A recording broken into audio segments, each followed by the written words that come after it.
पालघरमध्ये आदिवासी बांधवांच्या वतीने भव्य धडक मोर्चा काढण्यात आला। जिल्हाधिकारी कार्यालयावरती हा मोर्चा धडकला। आदिवासी बांधवांची धनगर समाजाच्या विरोधात जोरदार घोषणाबाजी देखील ऐकायला मिळाली। आदिवासी आरक्षणामध्ये कुणाचीही घुसखोरी होऊ देणार नाही अशी भूमिका आता आदिवासी समाजाने घेतलेली आहे। आदिवासी बांधवांनी एल्गार पुकारलेला होता, तर मोठ्या संख्येने आदिवासी बांधव हातामध्ये झेंडा घेत या आंदोलनामध्ये मोर्चामध्ये सहभागी झाले होते।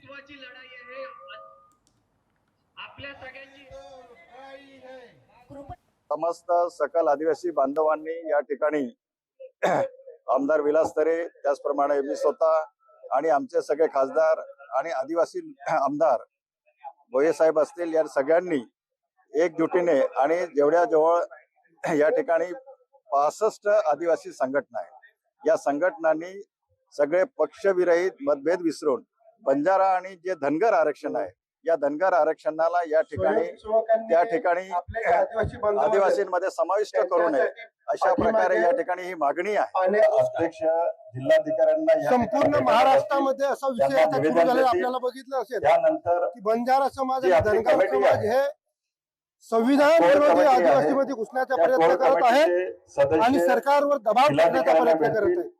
आदिवासी संघटनांनी, आदिवासी समाजाने असं ठरवलेलं आहे की संपूर्ण महाराष्ट्रामध्ये जिल्हाधिकारी कार्यालयावर मोर्चे काढावेत आदिवासी समाजाने आणि शासनाकडे असं प्रस्ताव पाठवावा की आदिवासी समाजामध्ये कुठलाही धनगर असेल, बंजारा असेल का इतर कुठलाही समाज या ठिकाणी आपल्या घेण्यात येऊन कडक निर्णयाच्या माध्यमातून आजचा हा मोर्चा शासनाने आमची मांडण्यासाठी काढलेला आहे। लोकशाही मराठी ऐका, पहा, जागरूक रहा।